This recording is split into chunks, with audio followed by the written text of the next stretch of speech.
அக்கா ஐயா ஸ்டாலின் ஆசைக்காக ஜெர்மனிக்கு போய் போட்டோ ஷூட் நடத்தினதை கூட ஒரு வகையில் மன்னிச்சிடலாம். ஆனால் போன இடத்துல யாசகம் கேட்டு வார்த்தை கடுமையாக இருக்குன்னு நினைக்காதீங்க.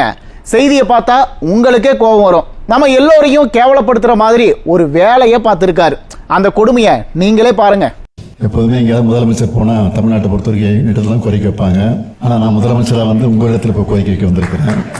உங்களால் முடிஞ்ச உதவிகளை தொடர்ந்து உங்கள் தாய் மண்ணுக்கு நீங்கள் செய்யணும். உங்கள் சொந்த கிராமங்களை கவனிச்சுக்குங்க. அங்கே படிக்கிற நம்ம அரசு பள்ளி மாணவர்களுக்கு, ஏழை எளிய மாணவர்களுக்கு உங்களால் முடிஞ்ச கல்வி உதவிகளை செய்யுங்கன்னு கேட்டுக்கிறேன். பாத்தீங்களாப்பா, என்ன வளம் இல்லை இந்த திருநாட்டில், ஏன் கையை ஏந்த வேண்டும் வெளிநாட்டில் அப்படின்னு புரட்சி தலைவர் பாடினாரு. அப்படிப்பட்ட தமிழ்நாட்டோட முதலமைச்சர் வெளிநாட்டு தமிழர்கள் கிட்ட கையேந்திட்டு இருக்கிறாரு. இது நமக்கு அசிங்கமா இல்லையா? இல்ல தெரியாம கேக்குறேன். தமிழ்நாடு பட்ஜெட்ல கல்வித்துறைக்காக வருஷா வருஷம் 50,000 கோடி ஒதுக்குறாங்க. அந்த காசுல அரசு பள்ளிகளை மேம்படுத்த முடியலையா? அரசு பள்ளி மாணவர்களுக்கு அந்த காசுல நல்லது பண்ண முடியலையா? சரி, அதை விடுங்க.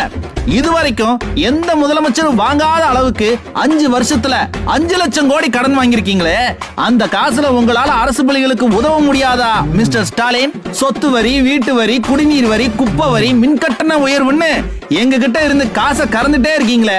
இங்க யாராவது வரிய கட்ட மாட்டோம்னு போராட்டம் பண்ணோமா? கஷ்டப்பட்டாவது கட்டுறோம்ல. அந்த காசுல ஏழை மாணவர்களுக்கு திட்டங்களை செய்ய முடியலையா? இது என்ன சோமாலியாவா? உலக நாடுகள் கிட்ட எல்லாம் பிச்சை எடுக்க. அது சரி, அடுத்த தடவை உங்களை முதலமைச்சர் ஆக்கினா தமிழ்நாட்டை சோமாலியா கிட்ட கையேந்திர அளவுக்கு மோசமாக்கிடுவீங்க. அது வேற விஷயம். இப்ப கேள்வி என்னன்னா, போன அதிமுக ஆட்சியில மாணவர்களுக்கு மடிக்கணினி, சீருடை, இலவச மருத்துவ கல்வி, சைக்கிள், தாலிக்கு தங்கம்னு அள்ளி அள்ளி கொடுத்தாங்க.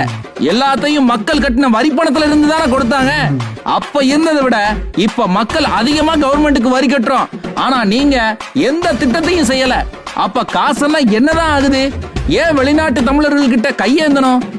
ஆனா ஒண்ணு சார், 4 வருஷத்துல தமிழ்நாட்டை கடங்கார மாநிலமா மாத்தி கையேந்திர நிலைமைக்கு கொண்டு வந்து ஒரு முதலமைச்சர் எப்படி இருக்க கூடாதுங்கிறதுக்கு நல்ல உதாரணமா நீங்க இருக்கீங்க. அட நான் சொல்லல சார், மக்கள் சொல்றாங்க.